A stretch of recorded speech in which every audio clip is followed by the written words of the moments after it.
I had this lined up a second ago.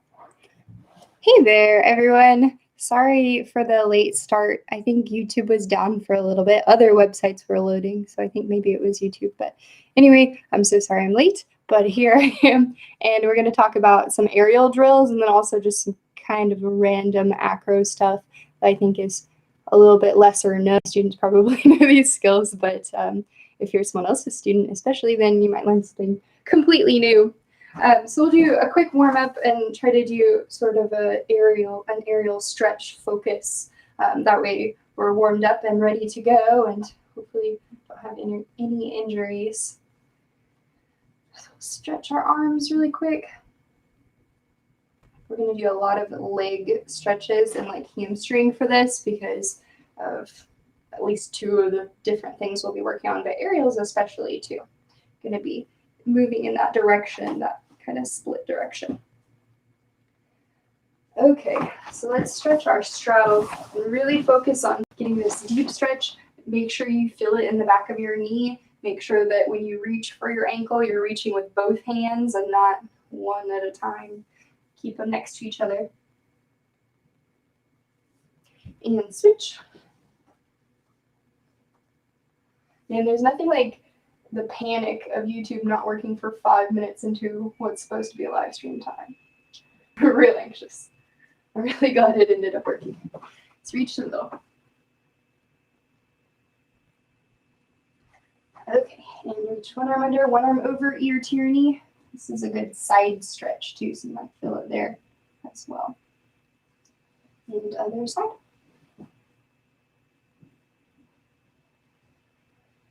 And reach for both ankles.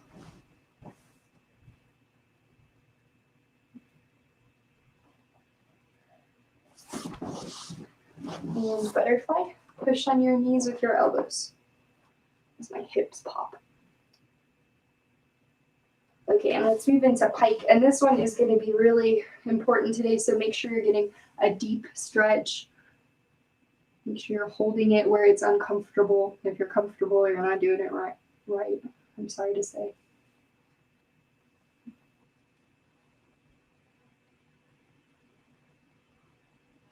And you can flex your feet and pull your heels up off of the ground. If this is easy, pull these elbows in. Okay, and we'll stretch ankles. And again, make sure you're really getting a deep stretch for ankles because this is the most common injury on aerials, I think. So we'll look the other way. I think I'll also throw in some ankle conditioning at the end. I did that in an earlier video, but that might have been the one that isn't on this channel anyway, so that'll be good to do again. All right, turn your foot, look at the bottom of it. And pull your leg up for that hip stretch. And roll the other ankle as well. Roll in both directions. And then give it a twist. Pull that leg all the way up as far as you can. Make sure you're pulling your foot up and not your knee. I see kids that are just like sitting here with their legs crossed. This does not stretch. It is more comfortable, but it does not accomplish what we are trying to. Okay, and let's do some quick wrist stretches too. We aren't doing full aerials. At least I'm not doing full aerials, and I don't recommend that you do unless you have your aerial really solid. You shouldn't be trying to do the whole skill at home. But what we're going to do is look at some different drills and ways that you can break down the skill and also things you can do for strengthening.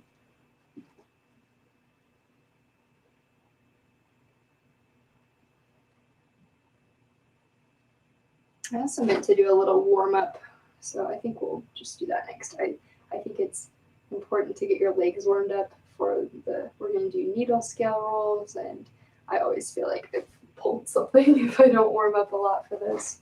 So we can do some splits because I'll definitely want that for needle scale rolls, and it helps your aerials as well for flexibility.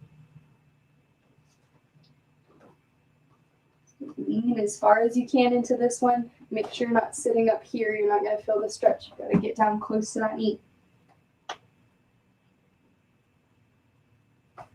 and slide up.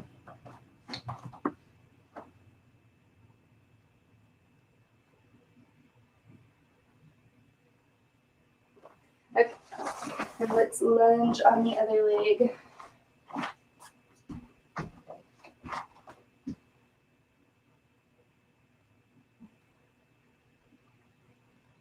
And straighten out this front leg.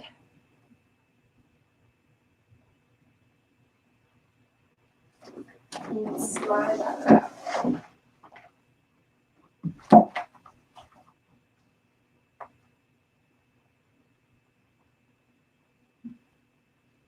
Good. And shake it out. And let's zoom up. It looks like I'm definitely going to be doing another live stream video next week because we won't be open next week even partially like we had planned.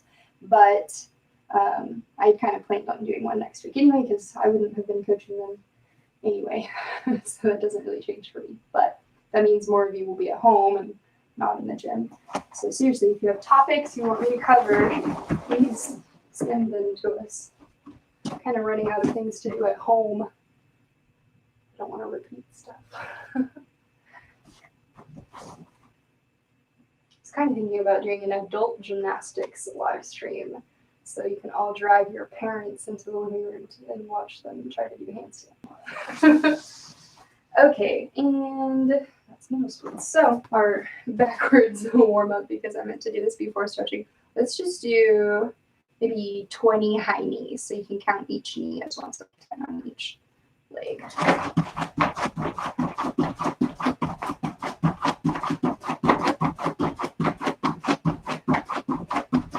No room for that, so that's okay. So I'm kind of thinking we'll start with these sort of random acro skills that I want, but we could just kind of warm up some cartwheels and stuff too. I'm going to do this in a weird order. I've just decided right now. It's okay. So let's go ahead and warm up some cartwheels. And I don't know who my viewers are right now, but I did say, you know, if you're lower level that you can join in and work on cartwheels and stuff. So we'll warm those up a little bit.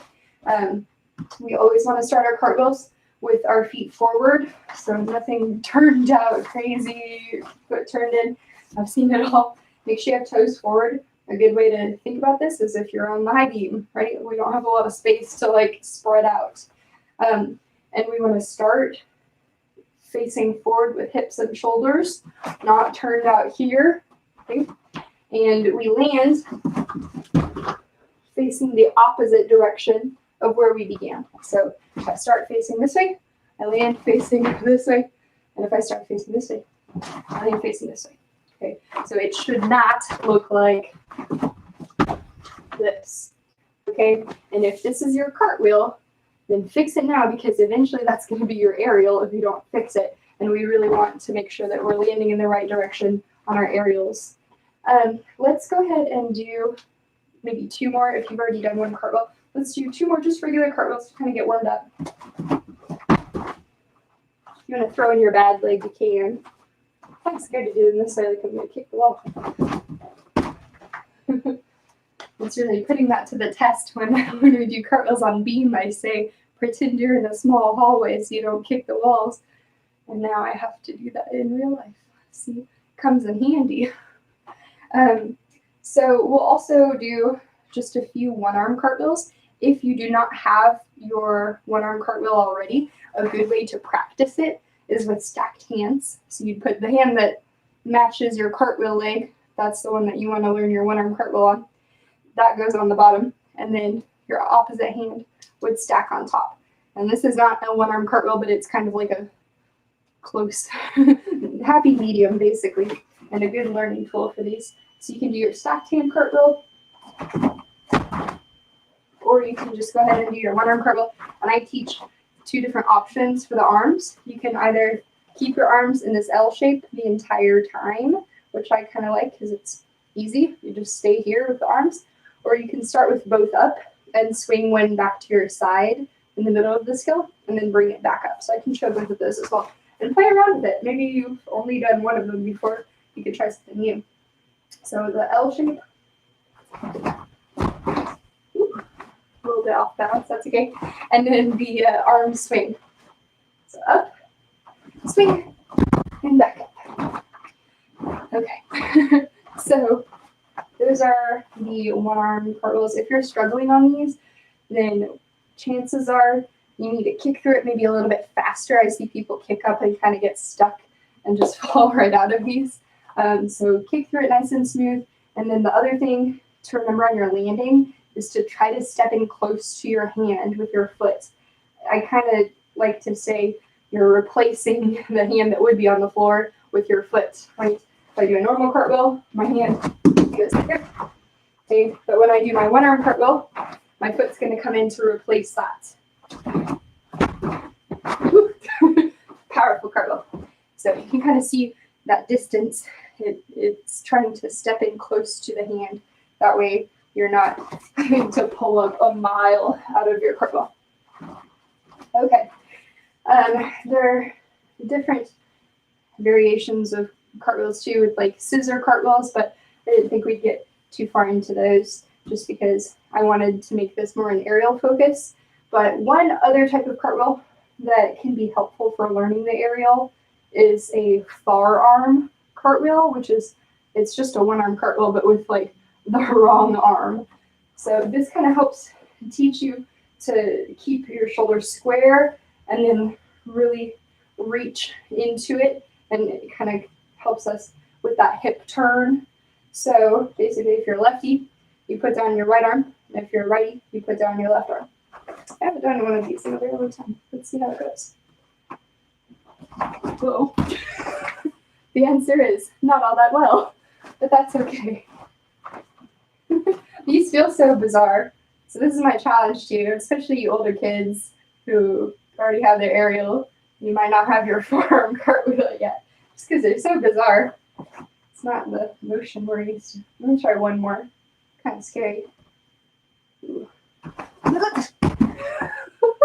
I feel like I did karate in the middle of that. Okay, so we also like to do these into the pit at the gym, but we don't have that here, so you can just practice it on the ground. Maybe that's where I've done it before. I don't think I've ever done this on the ground before. They're kind of meant for the pit, but that's okay.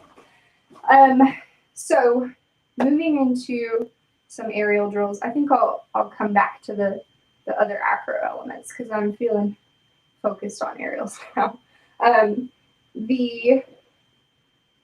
The beginning drills that we can start for this are pretty much focused on that leg kick. So when you're taking off for your aerial, which I haven't mentioned yet is a no-handed cartwheel, which I hope you already knew. If you're trying to learn one, you should know what it is. But even if you're not ready to do one yet, you can still do these drills, even if you're still learning your cartwheel. Some of these will still apply. And then in the future, you will be awesome at aerials because you prepared so early on. So when you're doing your aerial, this front leg, your cartwheel leg, up here so you can see me, is for lift. You're pushing off of your toes with this base leg. It's helping you lift up in your skill. The back leg does some of that too. With this kicking motion, you're getting lift out of that kick, and it's also driving our rotation. So it's basically starting the flippy part. So with these things combined, that's how you get the lift and rotation in your aerial. There's more than one way you can drill the beginning of this skill. You can do just standing kickbacks. So you could even step into it as if you were hurdling. So it's hurdle, step, kick. And so the arms need to go with the leg all at once. The number one problem I see on aerials is what I call the chicken wing. And I will make chicken sounds at you if I see it. Just, I won't, but I will threaten to. So the problem with that, one, you look like a chicken, and two, you're not actually benefiting from that. The aerial is not about taking hands away from a cartwheel. It's about using the arms in a different way to gain lift and rotation so that you don't have to put your hands down. Okay, so that's just like a perspective thing. That's just about how you think about this skill. But that's going to make a difference for your aerial, because if you're just trying to take hands away from a cartwheel, chances are you're not getting enough lift to be able to land it without using your hands. And then what's going to happen is you're going to keep doing it over and over again where you try not to put your hands down and then you put them down at the very last second. So to build the confidence you need for this skill, you should be learning it right from the beginning, making sure that you're thinking about that lift, the up and over, and that's gonna give you the lift you need to be able to land the skill, and then you won't feel scared and like you need to put your hands down. So it's a very mental skill. I've had to, spot kids through this, of course, who aren't physically ready, but most of the time it's people who could totally do it if they just go for it. But you have to make sure that you're thinking about that takeoff in the right way. So besides this standing kickback, you can also do from a lunge this little like hop, which I think is kind of amusing. So you can just have your arms by your sides. And this is really like a strengthening kind of drill because it takes some leg muscle to be able to do this. You can do it on both legs, but I'm going to show on my cartwheel leg because that kind of applies the best to our aerial. And so you're just kicking this base leg or this back leg back, and you're pushing off of this front leg just like you would in your aerial. It went so smoothly the first time I tried it. That was very wobbly. Let's try that again. How is it? Just very wobbly. And you can just bring it back to the lunge. You don't have to really worry about your arms. Just make sure they're in control and not like noodle wacko arms. These are kind of fun. They're challenging. You have to really focus and stay tight so you don't just fall over.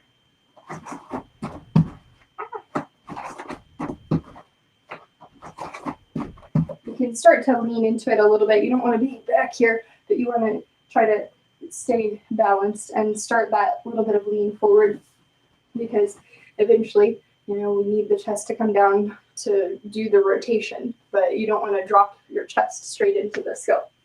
So those are the drills that I have that are good for at home for the takeoff.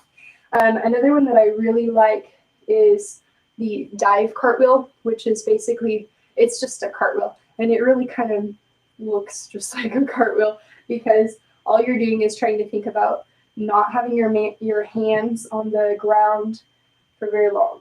So that means you're kind of hopping onto them and then popping off of them. So, and I try to make people do this with straight arms. You would kind of see it more if I showed it with bent arms, but I just think since we don't want to bend our arms in the aerial, then it makes sense to practice the parts of it with straight arms. So that's my thinking.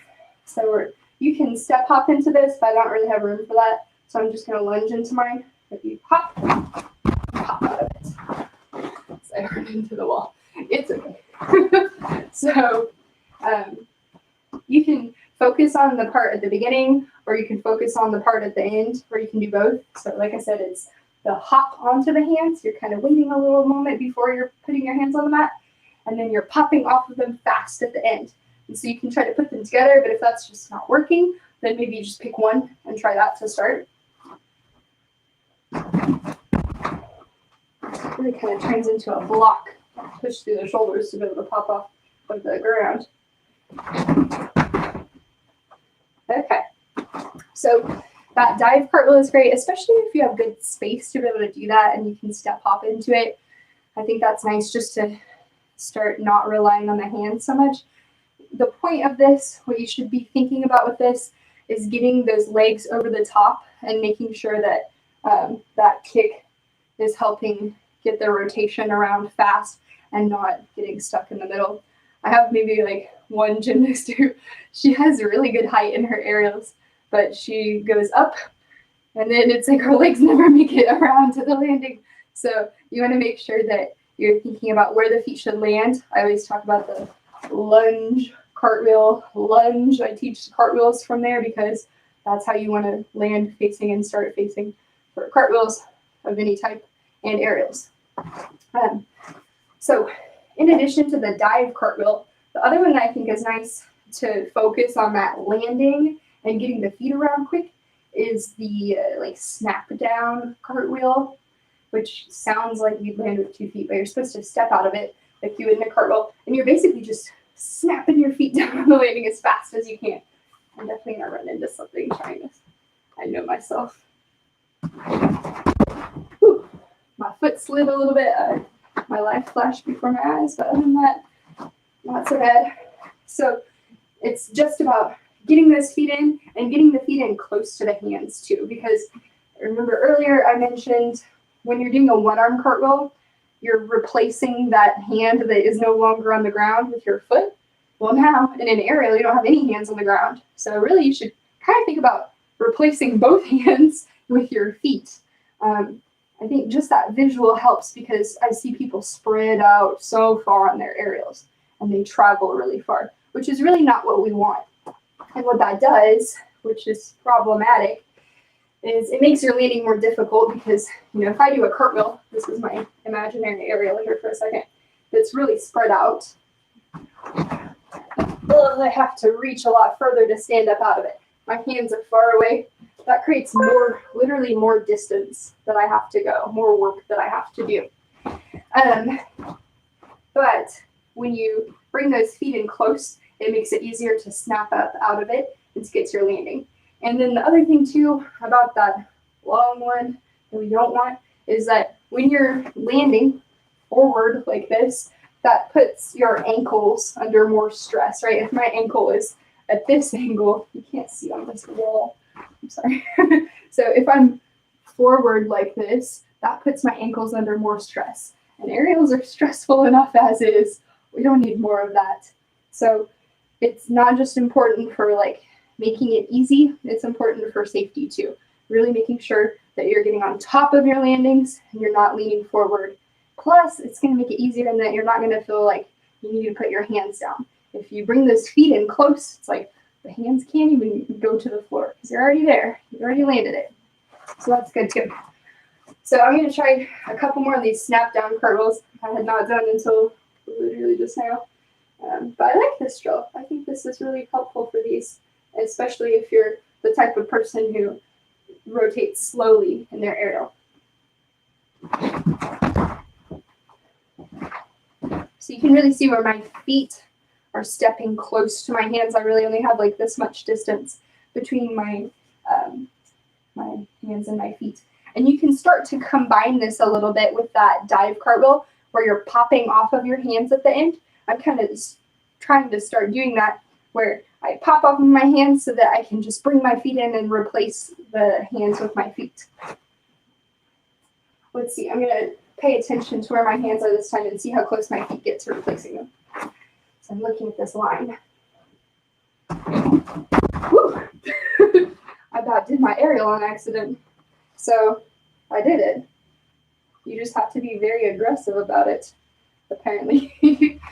Okay, so those are my aerial drills. I don't think I had any others in mind. I like to do these off of panel mats into the pit. And I'm going to have a little sit-down discussion for a second because I need to cool off. But when you're doing your aerial progression, it's really important that you're building up confidence on different surfaces before you go trying to get it on floor. Right? You have to be patient with it and have your parents be patient with it too. I've seen parents try to push their kids to do something on floor before they're really ready. So you need to be confident taking it to the next step. And I know a lot of people progress this gradually, one little step at a time. You need, obviously, good cartwheels on floor. You need to be able to do these drills. And then on floor, and maybe it's with a spot first, and yada, yada. So you get the idea. Please don't try these at home if you're not ready to. I know a lot of my students have these, and they can do them on grass, on concrete, or on dance floors because they're dancers, but make sure you're doing the drills first and don't feel like there's nothing you can do at home if you need a spot on these, because I just gave you a ton of drills you can do at home to help with them. So on to random acro stuff. I'm great at transitions. I'll start with the one that's like the closest to our aerial motion, which is a needle scale roll. And I think that this is just a super pretty skill, and you can show off your flexibility if you have a good split. If you don't have your splits flat, this might be difficult for you right now, but you can still work on the skill. It just might not be a really big show-off split at this point.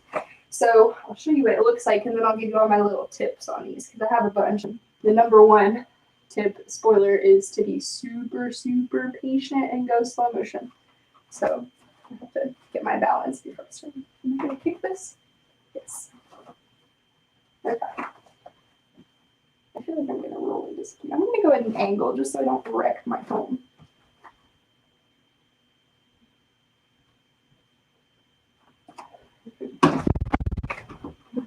I definitely touched the wall with my foot for a second, but that's good.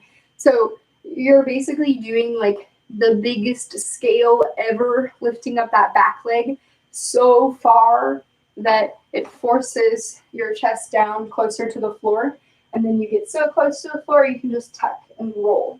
And the roll should happen at the last second. I think the biggest issue I see on these is people just rushing the whole skill and they just roll from the very beginning.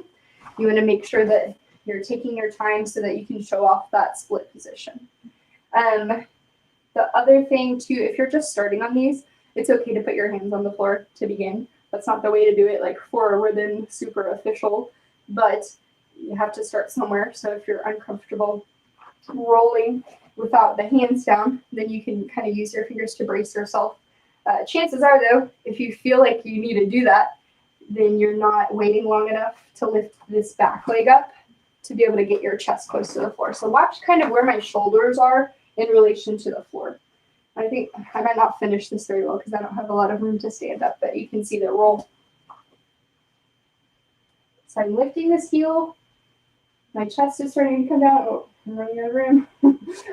Found another cabinet. Darn it. Okay. I have long legs for a gymnast.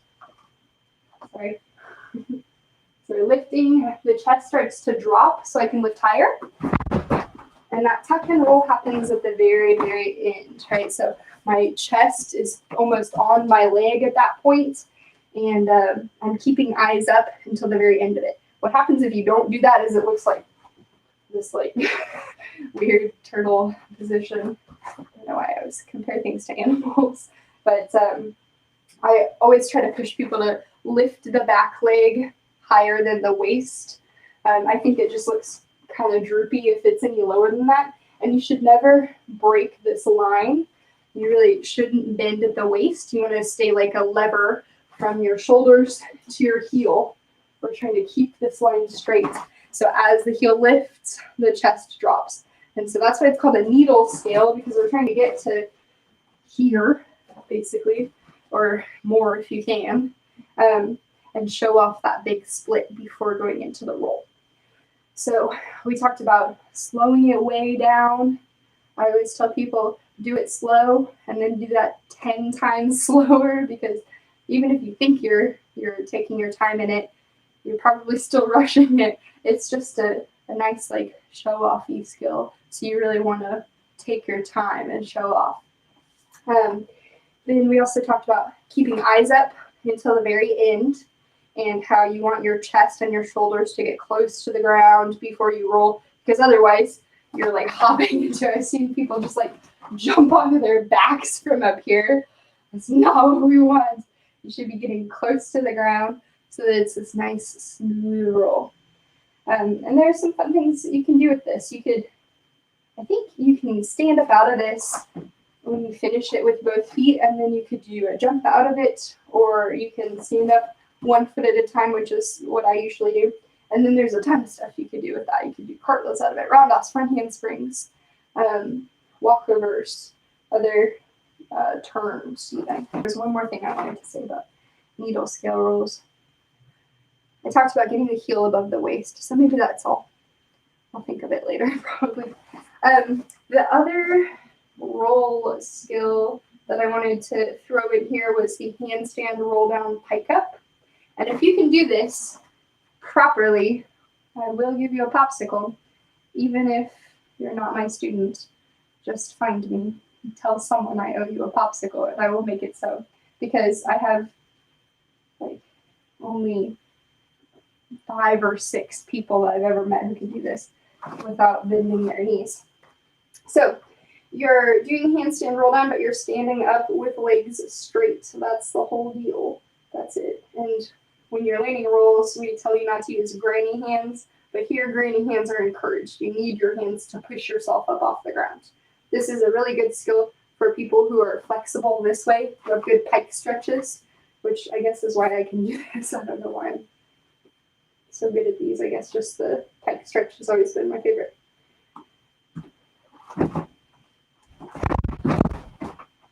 Okay, that roll was a little rough. I tried to kind of shorten the whole thing so I didn't hit the wall. So to break this down a little bit, when you're coming out of your roll, you're coming to this straight leg position here, and your hands should go on the ground kind of between your hip and knee. I like to go kind of right in the middle, and you're leaning your chest forward, almost folding into these legs. I've had to really lean into some of these that I wasn't as close on before to be able to stand it up, where I'm literally folded in half, touching my legs. So the more you can bend this way, the better. And make sure that you're trying to keep the momentum going forward out of it. Okay, so hopefully you can see the angle that I'm pushing up at, and that can kind of give you an idea. Because when you try them on the floor, it just feels like there's no way, but when you do it on the incline, it helps you stand it up and makes your life a lot better. So I guess if you have like a soft grassy hill in your yard, maybe that's like the hill's time to shine, is helping you get this skill. So the final acro skill that I wanted to show and talk about some tips for is the headstand push to handstand. It's exactly what it sounds like. You start in a headstand and then you push it to a handstand. Obviously, to do this, you need to be able to do a good handstand. You need to have a headstand that you can balance in.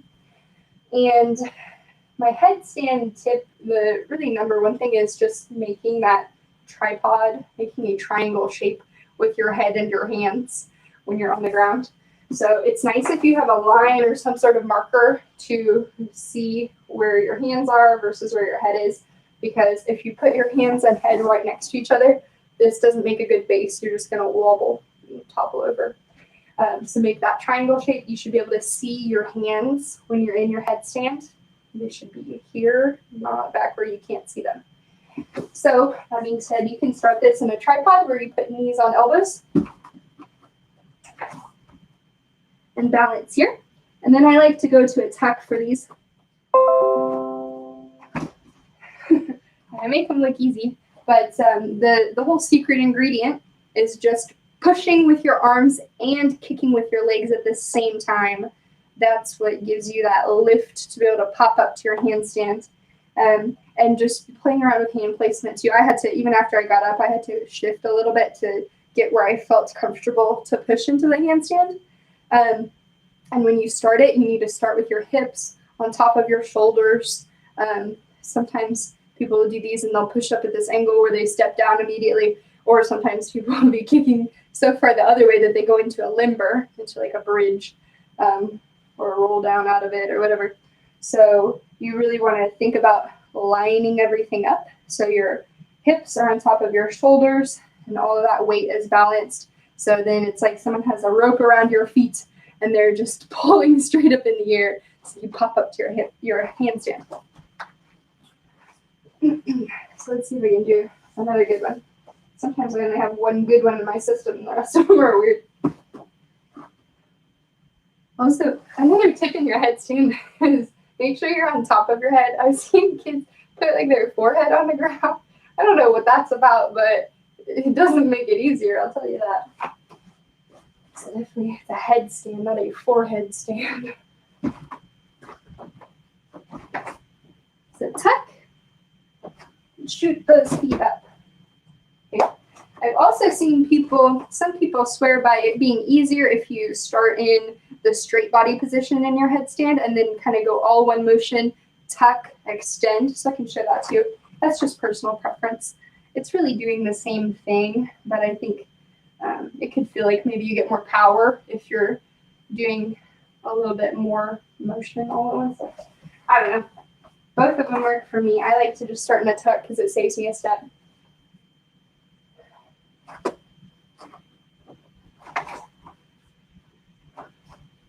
So straight, tuck, straight. Oh, you know, I don't know if it's because that was my third one or what, but that felt more difficult to me. So definitely play around with them and see what works better for you. Be interested to hear the straight body one where you then tuck and extend straight works better, because I think it's all just personal preference. So how are we doing on time? We're doing pretty well. So I'm going to wrap up really quick just with really some reminders, because I've gone over ankle conditioning before. So I just wanted to point out some of those exercises again, because if you're thinking about aerials, you should be thinking about strengthening your ankles too, because like I said, it's the most common injury that I've seen on this skill. Knees and ankles. So one that I really like, because it doesn't take a lot of brain power and you can do while like brushing your teeth or combing your hair or whatever, is the heel raise, where you're rising up and going down slowly with the heels. And I talked about this before, but just another reminder, when you releve up, your ankles should not turn out. You should not break this line. We want to keep that ankle in, so we're building that strength and we're not training this rolling direction, which is exactly how you sprain your ankle. So we're keeping those aligned in. To make this more difficult, you can do the releve up on both, shift your weight onto one foot, and then releve down. So you go up, shift your weight, and down. And you can keep this foot touching the floor, but there's no weight on it, right? Or you can lift it up off of the ground as well. So releve up, shift, and down slow. That's important. You don't want to just slam down. You should be controlling on the way down so that you're getting something out of the exercise. So you do those on both feet, and then already losing my balance. The even more challenging version of this is the single foot raise up and down. So this is where you're balancing literally on one foot, releve up and down. This one is trickier. And you can do any of these with something to brace yourself. You can put hands on a wall or on a chair or whatever you need. Obviously, it's a little bit better to do it without holding onto something. It's more challenging, I mean.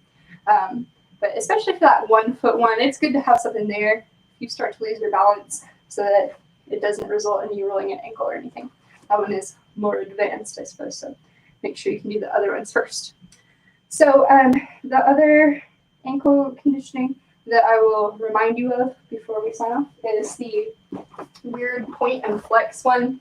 Normally when we point our toes, we curl, or when we point our feet, we curl our toes under, and when we flex our feet, we raise our toes back or pull them back.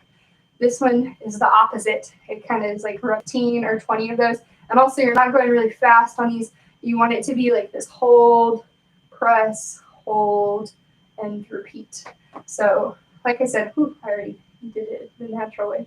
It's just kind of going against what we usually do for these, so that's what makes it weird. But other than that, it's not too difficult once you kind of get the hang of it. So do the ankle conditioning. I know it's not all that exciting, but what's less exciting is being on crutches and being out of gymnastics for weeks because you've hurt your ankles. So definitely stay safe. And again, let me know if there are things you want me to talk about, and I will do it. And I'll see you guys or talk to you guys next week. Have a good one.